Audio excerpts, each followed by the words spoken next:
Salam sejahtera, nama saya Andriana Mias Anajimi, nomor metrik saya BA19110150.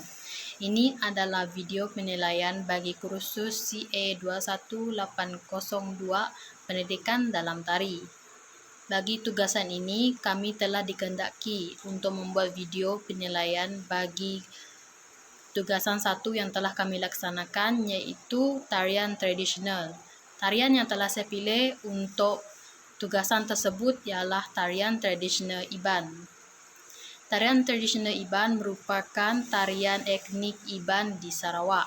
Tarian ini popular dan sering dipersembahkan ketika upacara perkahwinan ataupun hari semasa upacara hari gawai ataupun hari-hari yang untuk menyambut perayaan yang penting. Di dalam tarian ini, kita dapat melihat bahawa terdapat beberapa gerak ataupun ragam yang dilakukan ketika menarikan tarian tradisional ini. Tarian tradisional ini tidak mempunyai banyak ragam ataupun gerak kerana ia lebih fokus kepada pergerakan tangan serta kaki.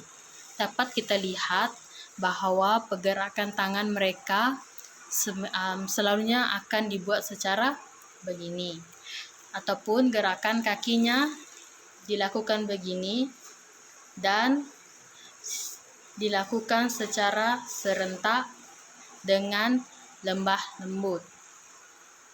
Malah pergerakan yang dilakukan jika terdapat 4 penari ataupun selebihnya, kita dapat melihat bahawa mereka akan melakukan pola lantai secara terus dan zigzag. Di dalam tarian ini, saya telah mengambil 2 pelajar bagi tujuan kursus ini. 2 penari saya ialah Chelsea dan Magdalena.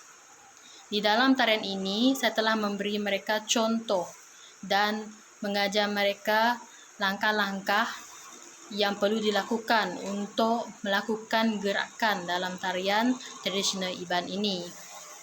Di dalam tarian tersebut, mereka melakukan pergerakan secara zigzag, iaitu bergilir, maju dan undur,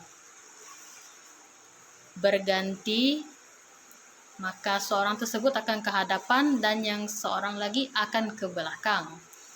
Apabila mereka telah maju ke hadapan, maka mereka akan berganti ke belakang dan penari seterusnya akan ke hadapan. Mereka akan melakukan gerakan tersebut secara kiri dan kanan, maju dan mundur. Dapat dilihat pergerakan polanya berubah menjadi bulatan, iaitu pertukaran yang berlaku. Dari segi pakaian dan makeup, mereka menggunakan makeup yang natural untuk memastikan tidak terlampau tebal, untuk memastikan kelihatan natural.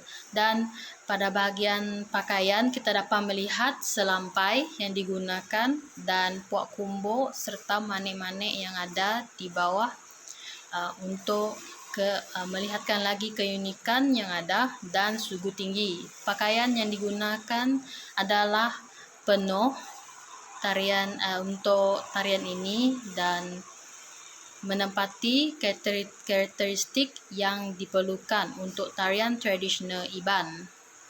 Untuk melihat sedutan daripada video yang telah dibuat oleh 2 penari saya akan menayangkan sedutan sedikit tentang video yang telah dirakam kami untuk tujuan pendidikan ini.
Itu saja daripada saya. Saya harap video penilaian ini dapat memberi sedikit manfaat dan pengajaran ataupun secara langsung pendidikan kepada orang yang berminat untuk mengetahui lebih banyak lagi tentang tarian tradisional Iban melalui geraknya ataupun ragamnya serta pakaian tradisional mereka.